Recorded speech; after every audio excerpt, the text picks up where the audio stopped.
Good evening, I'm Clayton Birch, State Superintendent of Schools. We're so pleased to recognize all of the students from around the state that participated in the 2021 West Virginia Science and Engineering Fair. Unfortunately, this event, like many others, is virtually, but that did not stop these young scientists from doing what they do, exploring their world, thinking, pushing the envelope on investigation and exploration. By participating in this fair, students have learned lifelong skills. They've learned research and development, they've learned logical thinking, and making evidence-based conclusions. The STEM discipline is becoming increasingly important to the state of West Virginia. What these students do now is going to impact the state for years to come.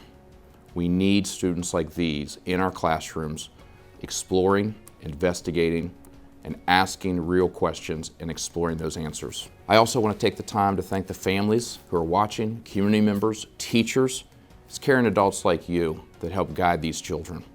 You encourage them, show them the way, and most importantly, you build them up so they have confidence in themselves. We're so proud of these students for everything they've done and had to do during this year of the pandemic. And to be here and to recognize them at the 2021 West Virginia Science and Engineering Fair is a real treat for me. On behalf of the West Virginia Board of Education, the West Virginia Department of Education, I encourage each and every one of our students to continue your academic pursuits and congratulate you on your hard work. It is now my pleasure to introduce our MC for the night, a past Teacher of the Year and now Coordinator at the West Virginia Department of Education, Ms. Jennifer Schwartzfeger. Thank you, Superintendent Birch. Good evening to everyone. We are so thrilled that you've joined us to celebrate the scientific achievements of our young students. My name is Jennifer Schwartzfeger, and I'm the Science Coordinator at the West Virginia Department of Education's Office of Teaching and Learning. But tonight, I will be your MC. The 2021 West Virginia Science and Engineering Fair is an opportunity to showcase some of the brightest young minds in the Mountain State. 2 high school projects were selected to represent West Virginia in the 2021 Regeneron International Science and Engineering Fair, or ISIF. 5 middle school projects were selected to represent West Virginia in the 2021 Broadcom Masters Competition. Judges included university faculty and scientists, industrial engineers, representatives of private and federal research centers and agencies, medical researchers, postdoctoral fellows, and elementary, middle, and high school educators.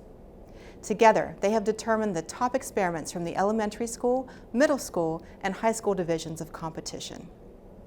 But before we announce the awards, I want to celebrate and thank all the participants who entered a project.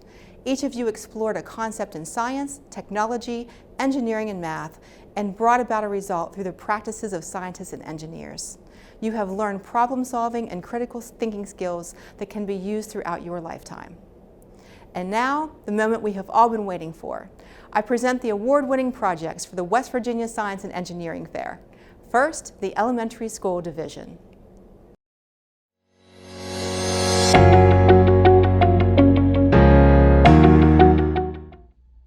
Hi, have you ever wondered why if you put a balloon up close to your hair, it sticks out?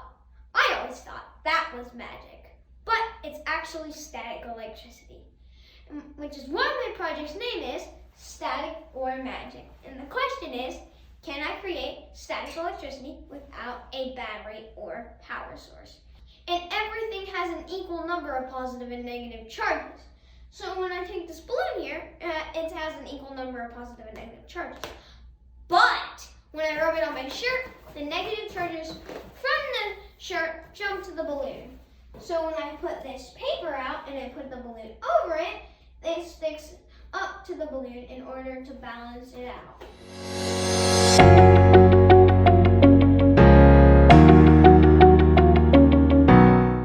My project's name is The Power of Propellant.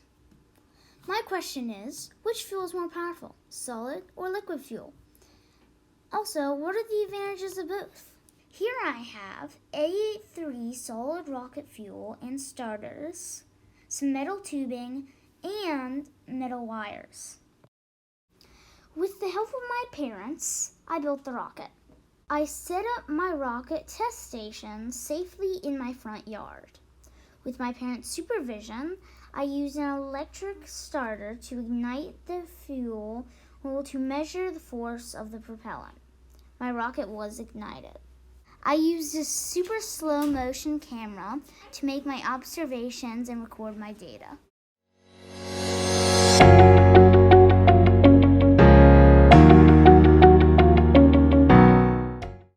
Hello! Recently, I heard a story that orange juice would cause a balloon to pop. This piqued my interest, and I had to learn more about it. I called this experiment Citrus Pop.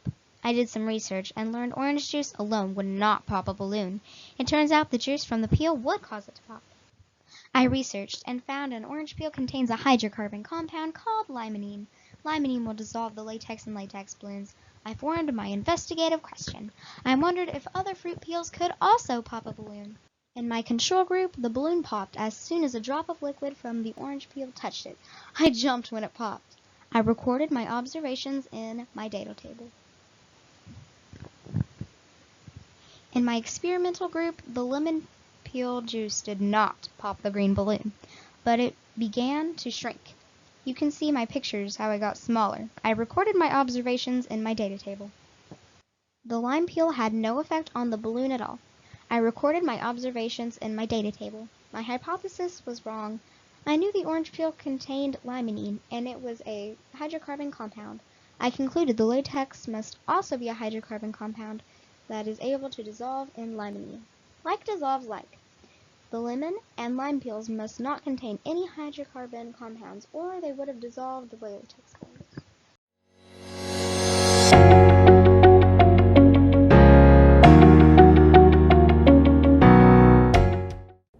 Congratulations to our elementary school award winners. Those were amazing projects.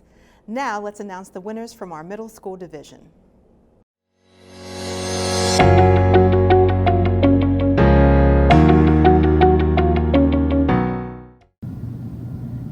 My project is what type of parachute has the slowest descent.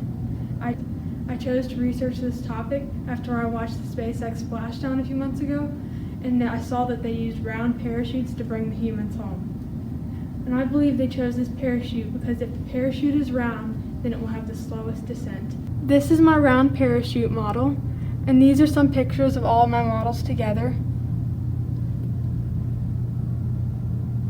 To test my parachutes, I conducted 18 cumulative tests, 6 for each parachute. I dropped each parachute from 2.413 meters in the air. I timed each test from drop to landing and recorded the times in my journal. This is an image of my round parachute model mid-flight.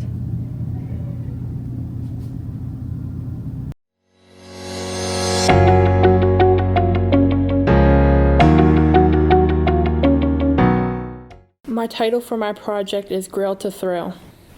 The question I wanted to know was what grill cooked chicken breast tenders the most preferred way. My hypothesis is that more people would like the chicken cooked off the pellet grill because you can control the temperature so it'll lead to the chicken being moist and tender. For my results, 4 people like the chicken off the pellet grill, 3 like the chicken off the propane grill, and 1 like the chicken off the charcoal grill. The 4 that chose the chicken off the pellet grill chose it for moisture. The rest of the people ended up choosing propane and charcoal for the flavor.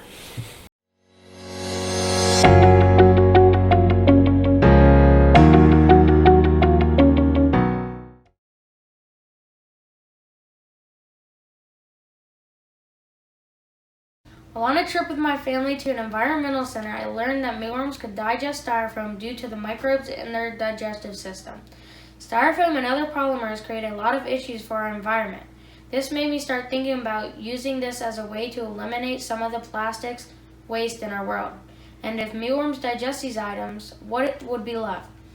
What is left is mealworm waste or castings. I wanted to know if these castings could be used as fertilizer. In the past, I did research to see if mealworms that ate exclusively styrofoam would have plant beneficial nutrients in their castings.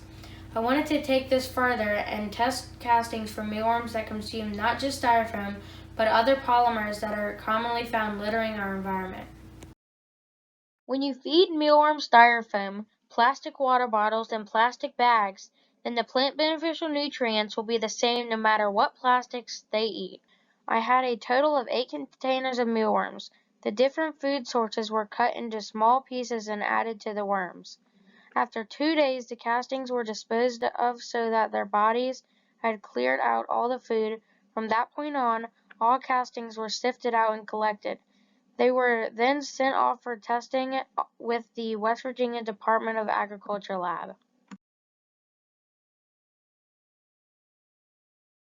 My hypothesis was that when mealworms are fed exclusively styrofoam, plastic water bottles, and plastic bags, then the plant beneficial nutrients will be the same amount no matter what plastics they are fed.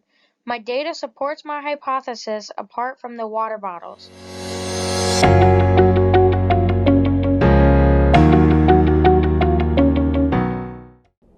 Congratulations, middle school award winners. Incredibly fascinating projects. Thank you. And finally, here are the winners from our high school division.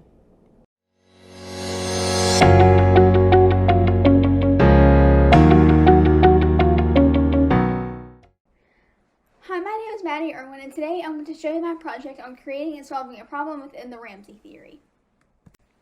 What is the Ramsey theory, you may ask? The Ramsey theory is named after the British mathematician and philosopher Frank P. Ramsey. This branch of mathematics focuses on the appearance of order in a substructure, in a structure of a known size. The problem.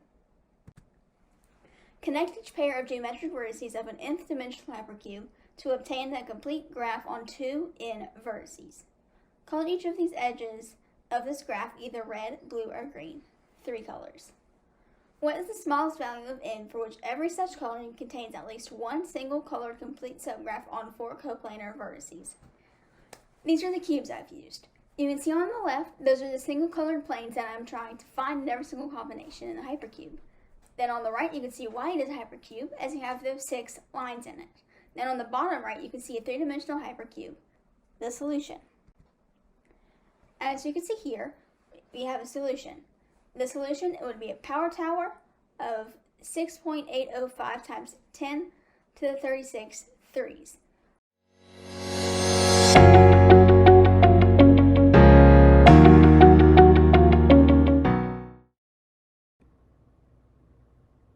Fireflies are the world's favorite beetle. When I heard that the West Virginia Division of Natural Resources were concerned about the firefly population, I decided to help. It was hypothesized that creating a habitat filled with native plants with little to no light pollution and no pesticide use would increase the number of fireflies in our area. Fireflies are pollinators and need native flowers to feed off their nectar, so I decided to create a sanctuary for them. I figured I would need help with this project, so my family and I recruited friends to help us plant and collect data. We contacted Morris Creek Watershed and worked with them to set up a control field and an experimental field. The two fields were approximately 100 yards from each other and shared the same geographical features. In the experimental field, we planted pine trees, native flowers like black-eyed Susans, marigolds, and milkweed. Our results found a significant increase in fireflies in the experimental field compared to the control field. There was also an increase in number of fireflies throughout the summer compared to the control field, which remained relatively steady throughout the summer.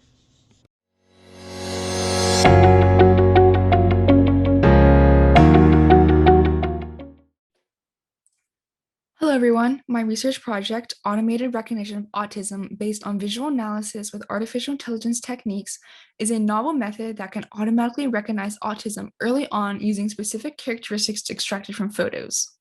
So some background to lead into why it was so important to me to do my research regarding this topic. Autism spectrum disorder, or ASD, is a developmental disorder that can manifest itself in many different ways. One way is that people with ASD tend to view photos in a different manner. From a medical perspective, it is vital that ASD is diagnosed as early as possible to intervene in severe cases. But as of right now, there is no medical test able to diagnose ASD. However, computer science, especially artificial intelligence, can be utilized to create computational methods that would allow for early detection of autism. I sought to develop a method utilizing artificial intelligence that can detect ASD automatically from photos. To sum up the results of my research project, an automated method was developed for the first time that would recognize people with autism spectrum disorder with a high accuracy rate of 86% using the computational methods given earlier in my presentation. These results have great potential on large-scale applications, for example, in the medical field, with a decrease in processing time, necessary costs, and human labor needed.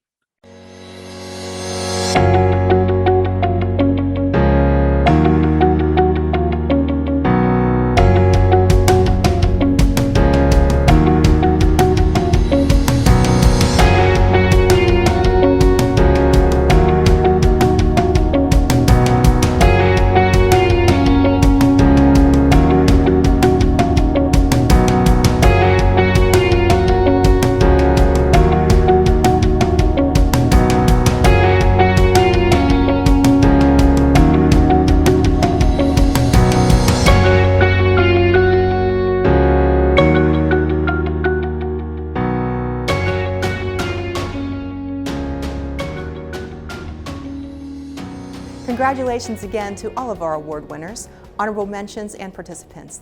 These projects have been remarkable, educational, and awe-inspiring. Your families, teachers, and friends are proud of the hard work and dedication you put into the Science and Engineering Fair. You too should be proud of your accomplishments. After witnessing the award-winning entries tonight, I am certain that success is ahead of each of you and for the state of West Virginia. I encourage you to keep asking questions, keep exploring, and keep unraveling the mysteries and wonders of our world. You are on the road to great success. Thank you all again. Good night.